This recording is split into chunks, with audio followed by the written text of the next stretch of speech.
You are listening to the Tricorder Transmissions and 5-Year Mission, Episode 16.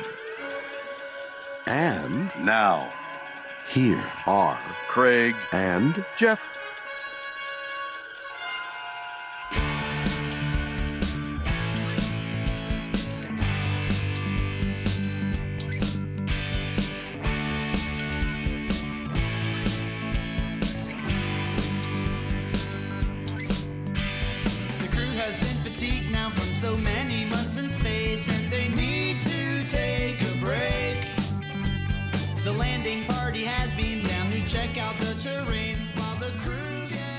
Thanks for tuning in to episode 16 of What Are Little Songs Made Of? This week, we're going to be talking about the final track on the Year One album, Shore Leave. And here to kick off the conversation is the writer of the song, Mike Rittenhouse.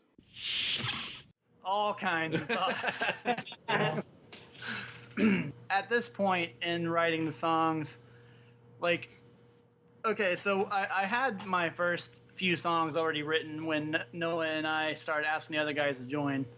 And so I had The Cage and Enemy Within and Mud's Women, which all were, they were about the episodes, but early on I was trying to write my songs to not be so obviously about Star Trek, because we didn't know for sure exactly what we were going to do. But then these guys started. We had Miri and The Naked Time. Yeah, they started submitting their songs. Yeah, and so Patrick drops Miri, which mentions a bunch of characters, and it's obviously about that episode. And then and Chris gives us Naked Time, and mentions Vulcans and that suddenly you should have put down some ground rules. Kirk and Spock start showing up, and then every song's lyrics, and so I'm like, well, all right, I guess we're doing it. So then I wrote Shore Leave, and I'm watching the episode. What we call the synopsis. Yeah, yes. I'm watching the episode, and I'm like, what am I going to write this song about from this episode? Because it's so much stuff happens in that episode, and there's really not one really defining scene or character in the episode. So I decided to just write the entire episode as one song and just tell the entire story. And as if you're watching it and telling someone telling a blind person next to you what's happening on the screen. And that's how it came to be. The first demo that I recorded for Shore Leave was over 8 minutes long, and it was also like a punk rock song. Fast. Yes, it was actually faster. Lots extra verses. There was some TNG references. Well, yeah. I put all kinds of stuff in there. And it didn't rhyme hardly either. ever. There were maybe 2 or 3 lines that rhymed, but the rest of the song, I just basically was describing what was on screen and how I felt about it and what it made me think of. And so the first and the verses the verses weren't even most of the time you think of a song as a musician, it's in fours. So, normal song would have 4 lines in a verse. Well, in the first version of Shore Leave, it was the first verse had 5 lines, and the second verse had 6 lines, and the third one had 9. It was just random. We're complimenting it by considering it a song. And as Andy mentioned earlier, I put in an entire verse where it's you hit pause on the episode, and you're I don't know what's going on here or whatever. We're talking about Ryza. The verse was I mentioned I don't know why they didn't just go to Ryza, since it's obviously exists in this timeline, because they went to it in Enterprise. and then I say and then I go off on this tangent about Ryza and Captain's Holiday with Picard, and this is a whole verse, has nothing to do with Shore Leave. It's all about these other Star Trek shows. And so then I finished. I get to the end of that version of Shore Leave, and I decide. I'm like, well, this is all obviously about Star Trek, so I'm just gonna put a little intro on the song. and the intro was actually a joke just for these guys. I recorded it for the demo, and I just played this little thing on guitar and said, by now you figured out that these songs are all about Star Trek. I thought they would be like, that's gotta go, that's dumb. Nope. We're like, let's That's keep the best that. part of the song. And it was just a joke. And then the other thing I did was I took the theme song from the original series and played just the part that's just music and not the part with where Kirk talks, and I recorded myself saying, next time on 5-Year Mission, and then I named off all the episodes that are going to be on year 2. Right. And I thought, also that would be something that they would say was ridiculous and wanted to And now it's my job. Mike was We liked hedging his everything bets, but the hoping song. that we would get to make more Star Trek music, but he was going to throw everything in he possibly could into this song just in case it didn't happen. So, Shore Leave was vastly different than what's on the album, but a large majority of it is still there. So I send out this demo to these guys, and it's like 8.5 minutes long, and it has all this other crap in it. Well, we liked it. I think originally we were like, this is odd, but it's kind of cool. We kind of like where he's going with it. Yeah. But some It of just this has got to wasn't go. quite- It just wasn't quite Yeah, done. Yeah. Well, we talked about the extra, like the other Star Trek series stuff in it extensively. Yeah. Yeah, Because we weren't sure. that was another one of those controversies Yeah. where we were like, Yeah. can we mention this or not? because Should you we? wanted to do it, and I remember I was a strong opponent to that. Yeah. And I think ultimately we were just like, okay, we're doing original series. Let's keep it to original series, and that was it. Okay, Mr. Khan in Space Seed. Hey, that was his doing. Yeah, that was all. That was my Andy. fault. Yeah. So these guys, they kind of liked the song, but there was obviously some revisions that needed to be made. So I went back and regrouped and We talked changed. about the rhyming a lot too. Yeah, it all rhymes now. Yeah. But Yeah. How did it turn into a We were Dance, we were electronic practicing dance? it. We were just like messing practicing. around. Yeah, because so we were practicing, and the song, like we said, was faster, and it just wasn't really gelling. Yeah. And this is another song that's a good example of us goofing around. Andy started playing this like disco sounding beat, and we were just messing around, and it was in the middle of working on this song, and I started playing the chords to it, and it just kind of turned into the chorus, how the chorus sounds now on the album, which is much slower than the chorus was on my demo. Yeah. And we played through it a couple times, and I was like, I really like that.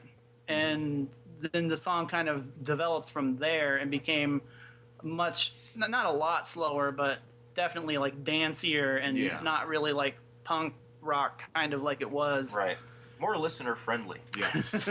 we did a lot of post production. Yeah, Yeah, we and did. from that point, all the other aspects of it really developed, like all the little electronic sounds, and we even, this was the first song where we used, Andy recorded a drum track, but we also used a drum machine, Yeah. and so you hear both of those in the mix, and there's just various little things like that really, We did vocal augmentation. Yeah. yeah. Yes. Just to make it different. I was concerned that the track might be too synthy, and I still wanted it to sound like a band, so I came up with some guitar lines that I thought would give it a little extra oomph. And I went specifically for kind of a slightly discordant early XTC vibe, because they used a lot of disco beats in a lot of their early songs, and but they also had that kind of, it would be kind of almost semi-discordant, but then it would go into a chorus that was really memorable and tuneful. And I always thought that was miraculous how well they pulled that off, and so I tried to put that into this song. I thought it worked well for it. As far as the lyrics do go, I wanted, since I was going with that concept, I figured it was already kind of a joke song anyway, and the episode was really silly, so I tried to make the lyrics as fun and silly as I could. so I slipped in a lot of little jokes and things, like I slipped in the like McCoy's catchphrases, like I'm a doctor, not a shish kebab, and he's dead, Jim, and then I also made reference to the fact that Angela Martini is in this episode. Right. However, she died in Balance of Terror, which was the episode. Her husband died. But she was. Right. Her husband died. She was with some other guy. That's what it was. Yeah, she was in this episode and all cheery and bubbly, and she's flirting with this guy. And it's only a week ago her fiance is dying, and so I made reference to that, and I just tried to put in as much jokes and fun stuff as I could. I liked how you had sort of little references to the other songs, so it was kind of like summarizing the rest of the album a little bit. Yeah. That worked well as sort of a send-off. My favorite line in this is not because it makes reference to anything, but because it's totally Mike. And it's some dude walks out. Proceeds to explain what it's all about. And I'm like, only Mike could have written that. That sounds like Mike just having a Well, it is. When you're in that moment in the episode, like, who the heck is this guy? Some random guy just like walks out with this grin on his face. He's like, that was priceless. Classic Rittenhouse. Yeah, classic Rittenhouse. Nice. I like the call-outs to Mantrap and the Salt Vampire reference and the Venus drug for Mud's women. Yeah. That's that's I like Patrick said. Like I wanted to reference several other songs on the album since it was the last song, and it kind of also played it well with the intro. Yeah, we did that again in year 3 when we did, or year 2 with the intro. Adonius. So another little happy accident on this song is I was playing around with Star Trek sound effects because we were early on in the recording process. Noah and I talked about working sounds from the show into the songs, and so I downloaded like all of these sound effects from the show, and there were like transporter sounds and phasers and all kinds of things. And what one of the sound effects was just like bridge sounds was like all that it was called, and it had all these like the background noises and some other things, but then right in the middle of it were these random like toggle switches and like beeps of like sounds that like Sulu would make at the helm, and it almost matched up perfectly with the chords in the chorus on Shore Leave. So I actually took those out of that and put them in Melodyne and bent the notes so that they would be perfectly in pitch with the song, and then dropped it in over the chorus, and I felt like when I did that, it made the entire song come to life. Like it was, the song was pretty good until then, but then when I heard it with those beeps in there, I got like chills listening to it. Like they're like, that's awesome. Were they multiplying? Again, the multiplying. This isn't Tribbles. No. That's a Grease reference, isn't it? Yes. This is probably one of our most requested songs. Yeah. And the most probably difficult to pull least off. fulfilled requested songs, because we always struggle because like it lacks, without all that backing stuff that we put on it. The drum machine, the beeps, the keyboards being kind of different than what we can pull off live. Multiple layers of vocals. Like it just loses. Mike singing on key. Yeah, Mike. It loses a lot in the live, at least in the current version that we've played live, and so I think we always just want it to be more and to be better than it is, and we've talked about we do it live. We'll fix it and we'll change it and we'll do it, and then we get busy and then we don't. Just for the record, I am always happy to do Shore. I am as well. I think it's certainly my favorite song of yours on the first album. But then there's 3 of us who think it needs some improvement. It needs something. I would love to try to do it with the drum machine and me wearing headphones again. Yeah. I'm on keys on that song, and so I can't pull off. We tried to do some sequencing kind of stuff, and it's just too hard to to make it work live. Andy's got to wear headphones for that, and it's hard for him to That hear means it. you have to have sound guys who know what they're doing. You got to be right on top of it. yeah. So it's really difficult to do that kind of thing. So I just kind of make noises, and it's just for me it's not as much fun as if we had a way to do it that we could really integrate everybody properly. So the original demo, the punk version, it just kind of ended abruptly after the last chorus. It was just like a punk ending. And then when we were recording this version, the idea was that it would just fade out with One instrument at a time. well As I with say, yawning. with the last at the end of that last chorus, it would just kind of fade out. And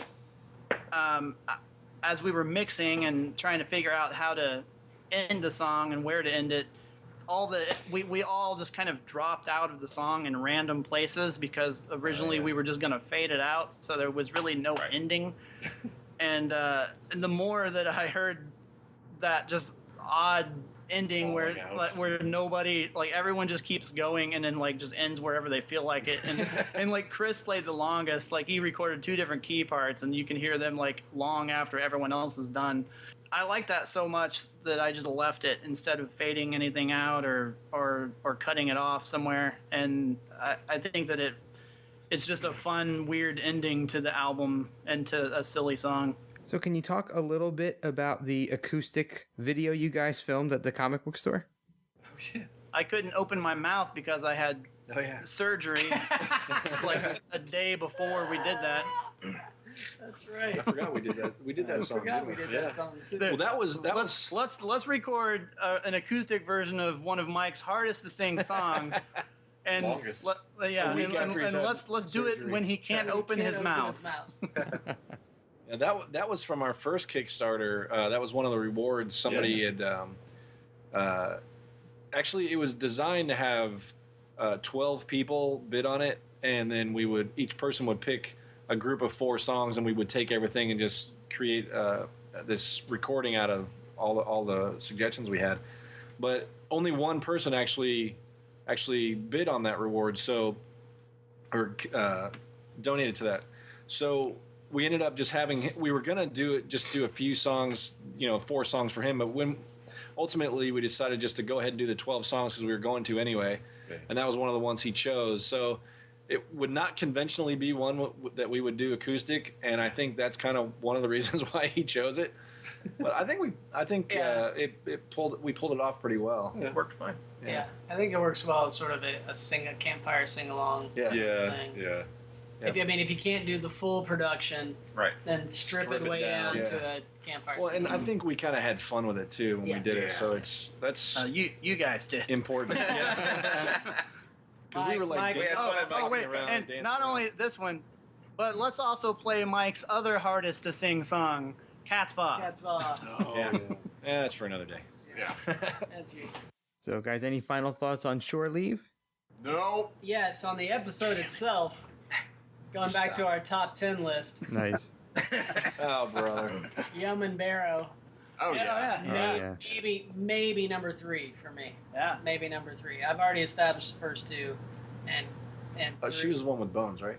she's number 3. She's She's the the one one that gets her dress ripped. Yeah, right. Yeah. Okay. Which might help get her to. He gets attacked by the Don ones. Yeah. So where does Ruth fall in the top 10? I don't think she's in the top 10, Yeah, honestly. honestly. I don't know. Maybe if they bathed her, got rid of all that makeup. It's a very complicated process. It's not something we can just make a decision over, as a final thought, But back to the episode. I think that given how bonkers the episode is, I think Mike did a really good job just translating it and making it into something that people really seem to love. Mm-hmm. I wish we could play more often. Where does the rabbit fall on the list, Noah? And we're out. 4. Thank you. Good night. And that closes out our coverage of the Year One album. Thanks to all the guys from 5 Year Mission for sitting in for all of these tracks. It's been an absolute blast, and we look forward to the beginning of our coverage of Year 2 coming up in September.